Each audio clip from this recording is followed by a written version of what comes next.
প্রিয় দর্শক, নির্বাচনের ঠিক আগ মুহূর্তে শেখ হাসিনার চালে রীতিমতো হতভম্ব ডক্টর ইউনূস। দেখেন, ভিডিওর প্রথমেই আপনাদেরকে এই প্রশ্নটা করার কিন্তু অন্যতম একটা কারণও আছে, সেটা আপনাদেরকে বলবো। এই ভিডিওতে মূলত এই বিষয়গুলো নিয়ে আলোচনা করব। আলোচনা শুরুর আগে আপনাদের কাছে ছোট্ট একটা রিকোয়েস্ট, যদি সাবস্ক্রাইব না করে থাকেন তাহলে সাবস্ক্রাইব করতে পারেন, আর যারা ইতিমধ্যে করছেন তাদেরকে অনেক ধন্যবাদ। দেখেন, আমি আলোচনাটা শুরু করব। আমি দেখেন প্রথমে বললাম, অর্থাৎ আমার শিরোনামের মধ্যে আছে রীতিমতো হতভম্ব। হতভম্ব বলতে আমরা জানি রীতিমতো, এটা সম্পর্কে আমাদের ধারণা আছে, কিন্তু পাঠ্যপুস্তকের ভাষায় রীতিমতো হতভম্ব যে হয়েছে ডক্টর ইউনূস, সেটা বুঝতে হলে এই রীতিমতো হতভম্ব শব্দটা সম্পর্কে আমাদের স্পষ্ট ধারণা থাকতে হবে, তাই না? দেখেন, এই রীতিমতো হতভম্ব, এটার যদি মূল অর্থ আমরা খুঁজতে যাই তাহলে আমরা একাধিক শব্দ পাই। যেমন ধরেন বিস্ময় অথবা অবাক, যেটাকে বলা হয় কোনো অপ্রত্যাশিত বা অবিশ্বাস্য ঘটনায় স্তব্ধ হয়ে যাওয়া, মানে প্রত্যাশা করে নাই, অবিশ্বাস্য, বিশ্বাসও করে নাই, কিন্তু সেরকমই ঘটনা ঘটছে, সেই ঘটনা দেখা একবার স্তব্ধ হয়ে যাওয়া। ডক্টর ইউনূসের সেই সেই দশা হইতেছে, সেদিকে আসবো আমি।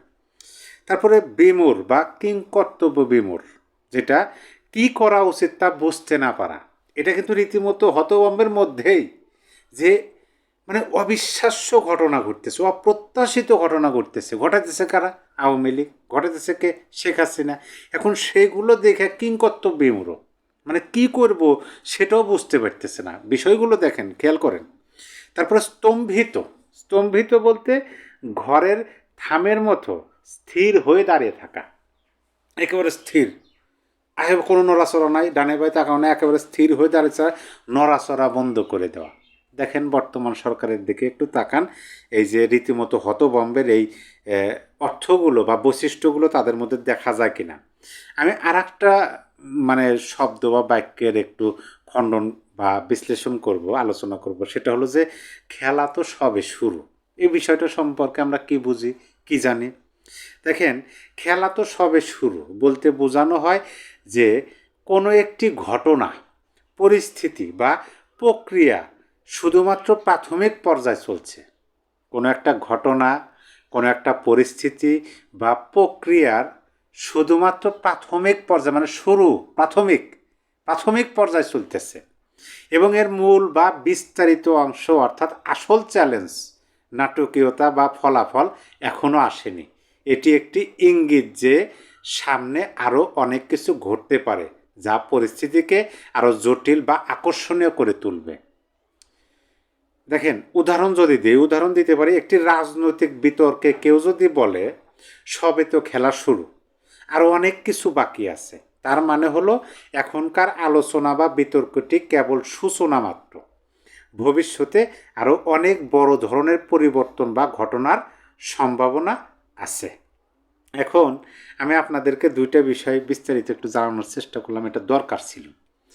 আপনারা ইতিমধ্যে অবগত আছেন যে আওয়ামী লীগের সাবেক দুজন এমপি এবং আওয়ামী লীগের একজন অ্যাক্টিভিস্ট নিঝুম মজুমদার এবং আওয়ামী লীগের সাবেক এমপি মন্ত্রী নওফেল এবং হাসান মাহমুদ, তারা দিল্লির প্রেস ক্লাবে একটা সংবাদ সম্মেলন করছেন। সেইটাতে স্পষ্টভাবে জানিয়ে দিয়েছেন যে বাংলাদেশের নির্বাচনে অংশগ্রহণ করতে আওয়ামী লীগ উন্মুখ হয়ে বসে আছে, সকল আসনে প্রার্থী দেওয়ার প্রস্তুতি নিয়ে বসে আছে, কিন্তু এই সরকারকে চলে যেতে হবে, নিরপেক্ষ একটা তত্ত্বাবধায়ক সরকার আসবে, সেই সরকারের অধীনে নির্বাচন করবে। তার মানে কি, এই সরকার যদি অফারও করে যে আপনারা এই প্রক্রিয়ার মাধ্যমে নির্বাচনে আসেন, তাও আসবে না। এখন যেটা শোনা যাইতেছে যে 23শে জানুয়ারি, আজকে ভিডিও করতেছি আমি 20শে জানুয়ারি, 23শে জানুয়ারি আওয়ামী সভানেত্রী শেখ হাসিনা তিনি সরাসরি মিডিয়ার সামনে আসবেন, মানে সংবাদ সম্মেলনে তিনি অংশগ্রহণ করবেন। এইটার মূল বিষয়টা আগে আপনাদেরকে জানাই যে ঘটনাটা কি ঘটবে।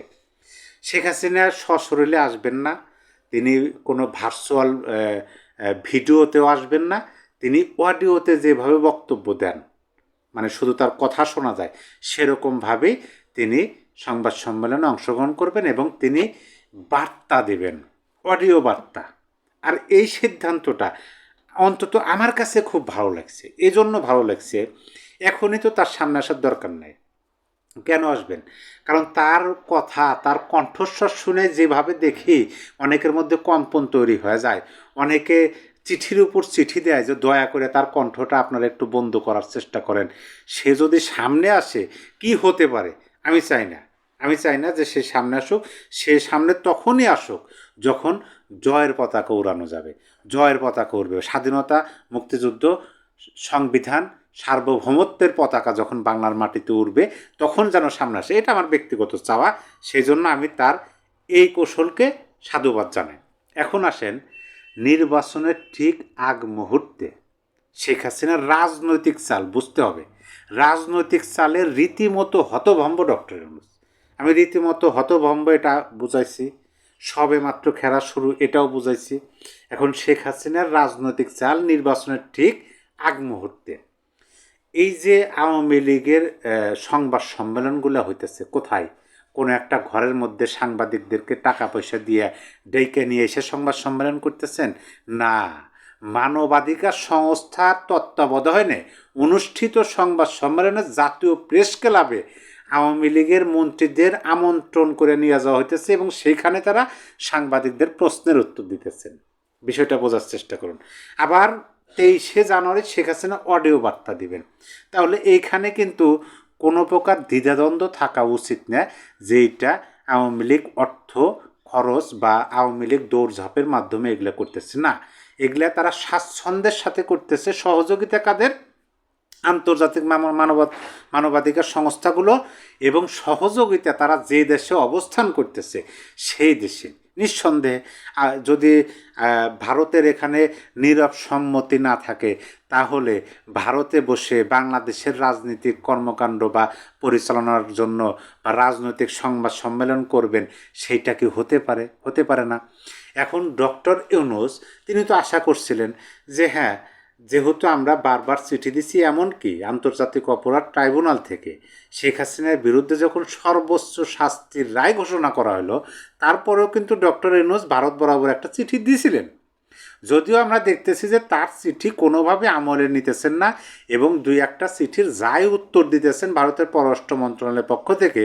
এর জয়শঙ্কর কিন্তু সাংবাদিকের প্রশ্নের উত্তরে যে জবাব দিচ্ছেন সেই জবাবে একবারে পরিষ্কার করে দিচ্ছেন যে এদের চিঠি যে তারা আমলে নিতেছেন না। পাশাপাশি শেখ হাসিনা যতদিন খুশি ততদিন ভারতে থাকবেন, তিনি যেখানে খুশি সেখানেই যাইতে পারেন, তার মুখ বন্ধ করা ভারতের কাজ না। তিনি যে বক্তব্য ভাষণ দেন সেইটার নিতান্তই তার ব্যক্তিগত সোশ্যাল মিডিয়া ব্যবহার করে রাজনৈতিক বক্তব্য দেন, যেটা ভারতে একেবারে সবার জন্য উন্মুক্ত। এখন এই বিষয়গুলো দেখা একটু মানে হতভম্ব, একটু দ্বিধাদ্বন্দ্ব, একটু কি বলে হতাশার মধ্যে ডক্টর ইউনূস পড়ছিল। কিন্তু যখন দেখা যাচ্ছে আওয়ামী লীগের নেতারা, আওয়ামী লীগের সাবেক মন্ত্রীরা, যদিও সংবিধান অনুযায়ী এখনও তাদেরকে মানে বলা হয় যে তারা এখন সরকারে আছেন, তারা যখন প্রাতিষ্ঠানিকভাবে ভারতের মাটিতে বসে সংবাদ সম্মেলন করিয়া জাতিসংঘের মতো একটা সংস্থার প্রতিবেদনকে চ্যালেঞ্জ জানাইতেছে এবং তার পরিবর্তে জাতিসংঘের সেই কি বলে যে এই যে জুলাই আগস্ট আন্দোলনে জাতিসংঘের যে একটা অনুসন্ধান হয়েছে, একটা রিপোর্ট হয়েছে, সেই রিপোর্টের পরিপ্রেক্ষিতে বিপরীতে জাতিসংঘে আবার নতুন করে তারা রিপোর্ট প্রদান এবং এই যে রিপোর্ট করা হয়েছে যে বা যারা করছে, যার নেতৃত্ব করছে তাকে অভিযুক্ত করে অভিযোগ দায়ের করতেছে। এই বিষয়গুলো দেখে কি আপনার মনে হয় যে ডক্টর ইউনূসের যে অন্তর্বর্তী সরকার রীতিমতো হতভম্ব হয় নাই? অন্তত আমি হয়েছি, ডক্টর ইউনূস হোক না হোক আমি হয়েছি, কারণ এটা অকল্পনীয় আওয়ামী লীগ বলে সম্ভব। আর ভারত যা আওয়ামী লীগের জন্য এতটুকু মানে কি বলে উদারতা দেখাইতেছে, সম্ভাবনার দ্বার খুলেছে, আমার মনে হয় ইতিহাসে কোনো রাজনৈতিক দলের জন্য তারা করেন নাই। এবং আর একটা বিষয় দেখেন, শেখ হাসিনা বিশ্বের বিভিন্ন রাষ্ট্রে আওয়ামী লীগ যুবলীগের বিভিন্ন ক্যাম্পেইন বা সমাবেশের তিনি অডিও বক্তব্য দেন। সেইটার মাত্রাটা কোথায় গিয়ে পৌঁছাইতেছে? সেইটার মাত্রাটা গিয়ে পৌঁছাইতেছে যে তিনি সাংগঠনিকভাবে মানে আনুষ্ঠানিকতার মাধ্যমে বিশ্ব মিডিয়াতে তিনি তার সাক্ষাৎকার দেবেন, তিনি বার্তা দিবেন। এখন আসেন বার্তার বিষয়টা নিয়ে, কী বার্তা আসতে পারে এইটা নিয়ে ব্যাপকভাবে আলোচনা হইতেছে, ব্যাপকভাবে কি বলে যে এটা বিশ্লেষণ করার চেষ্টা করতেছে যে কী বার্তা আসতে পারে, কী বার্তা আসতে পারে। তবে যতটুকু আমরা জানতে পারলাম সেটা হলো যে এই যে বিগত কয়েক সপ্তাহ ধরে আপনি যদি আওয়ামী সভানেত্রীর বক্তব্য শোনেন বা আওয়ামী লীগের নেতাদের বক্তব্য শোনেন, তারা এই বিগত কয়েক সপ্তাহ ধরে যে সমস্ত তথ্য উপাত্ত সামনে এনে বক্তব্য দিচ্ছেন, তারই ধারাবাহিকতায় শেখ হাসিনা এবার তিনি সংবাদ সম্মেলনে সাংবাদিকদের সামনে তিনি এই মানে তথ্যগুলো উপস্থাপন করবেন। এখন নির্বাচন হইতেছে, নির্বাচনের বাংলাদেশের অভ্যন্তরীণ বিষয়গুলো তো আপনারা দেখতেছেন কি একটা অবস্থা, যে যার মতো পাইতেছে, যার প্রতি মানে সবার বক্তব্যই মুখোমুখি। আপনি বিএনপি বলেন, এনসিপি বলেন, জাতীয় পার্টি বলেন, তারপরে জামাতে ইসলাম বলেন, সরকারের মধ্যে বলেন, সকলের বক্তব্য দেখবেন যে মানে মুখোমুখি। মনে হয় যে ওকে দোষারোপ করতেছে, ওকে দোষারোপ করতেছে। নির্বাচন কমিশনের বক্তব্য যদি আপনি শোনেন, দেখবেন যে একেবারে মুখোমুখি বক্তব্য। তার মানে দেশের মধ্যে একটা জগা খিচুড়ি অবস্থা হয়ে গেছে। যদিও ডক্টর ইউনূস বলছিলেন যে তিনি নির্বাচন করবেন ঐতিহাসিক, কিন্তু দেখেন আজ দুঃখের সাথে বলতে হয় জানুয়ারির 20 তারিখ, ফেব্রুয়ারি 12 তারিখে নাকি তিনি নির্বাচন করবেন। তার মানে আর কত আছে? 22 দিন। নির্বাচনের কোনো আমেজ ইমেজ আছে কি না কিচ্ছুই খুঁজে পাবেন। একেবারে ফ্লপ একটা মানে একেবারে ফ্লপ। মানুষ এটা মনেই করতেছে না যে জাতীয় সংসদ নির্বাচন হবে। এর মধ্যে যখন নির্বাচনের প্রচারণা শুরু হবে, তখন তো দেখবেন যে সারা বাংলাদেশে একেবারে যতগুলা রাজনৈতিক দল নির্বাচনে অংশগ্রহণ করতে তারা মিছিল, মিটিং, সমাবেশ এবং বিভিন্ন প্রসার নিয়ে ব্যস্ত হবে। তখন তো এমনি দেশের মধ্যে একটা অরাজক, একটা কি বলে যে এলোমেলো পরিস্থিতি তৈরি হবে।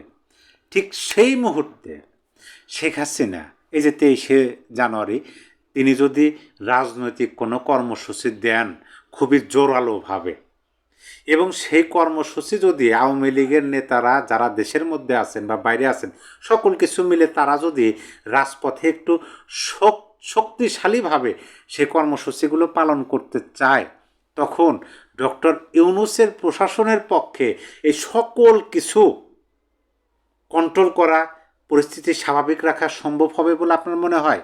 আমরা তো ইতিমধ্যেই দেখছি যে ডক্টর ইউনূস আইন শৃঙ্খলা পরিস্থিতি নিয়ে তার মধ্যে একটা উদাসীনতা আছে, উদাসীন ভাব আছে। তিনি আইন শৃঙ্খলা পরিস্থিতির সুবিধার স্বার্থে দেশে যে বিভিন্ন অবৈধ অস্ত্র সেগুলো উদ্ধারের পরিপ্রেক্ষিতে প্রার্থীদেরকে যখন গানম্যান দিলেন, তখনই নিশ্চিত হতে পারলাম যে তিনি আইন শৃঙ্খলা পরিস্থিতি স্বাভাবিক করার ক্ষেত্রে একটা উদাসীন ভাব তার মধ্যে আছে। আর এর মধ্যে এত কিছু এর যদি শেখ হাসিনা যে বার্তায় দিক আমরা বলতে পারি না, কারণ অগ্রিম তো বলা যায় না, ভবিষ্যৎবাণী করা যায় না। তবে 23শে জানুয়ারি তিনি যে অডিও বক্তব্যটা দেবেন সেটা তো ব্যাপকভাবে প্রচার হবে। সংবাদ সম্মেলন মানে কি, যতগুলো নিউজ পত্রিকা, প্রিন্ট, তারপরে মিডিয়া যারা আছেন, ভিডিও যারা করেন, সকল মিডিয়াতে, ভারতের মিডিয়া সহ বাংলাদেশের কিছু মিডিয়া, সোশ্যাল মিডিয়া দেখবেন একেবারে ছয়লাভ হয়ে যাবে যে বার্তাটাই তিনি দেন। যদি কোনোভাবে কঠোর কোনো বার্তা বা কঠোর কোনো কর্মসূচির ঘোষণা তিনি দেন, তাইলে এই যে এই চিন্তা নিয়ে ডক্টর ইউনূস তো রীতিমতো একেবারে হতভম্ব হয়ে গেছে। আর অপরদিকে শেখ হাসিনা বা আওয়ামী লীগের নেতাকর্মীরা হয়তো বা হাসতে বলতেছেন যে এখনই হতভম্ব, সবে তো খেলা শুরু, বলতে পারেন তারা। যাই হোক প্রিয় দর্শক, আমি আমার আলোচনা করলাম, আমি আমার ছোট্ট বিদ্যা বুদ্ধি যুক্তি দিয়ে যতটুকু বুঝতে পারলাম বর্তমান পরিবেশ পরিস্থিতি অনুযায়ী আপনাদেরকে জানানোর চেষ্টা করলাম। অবশ্যই আপনাদের মতামত এই ভিডিওর কমেন্ট বক্সে গঠনমূলকভাবে আপনারাও লিখে দিতে পারেন। সবাই ভালো থাকবেন, আবার দেখা হচ্ছে। আল্লাহ হাফেজ।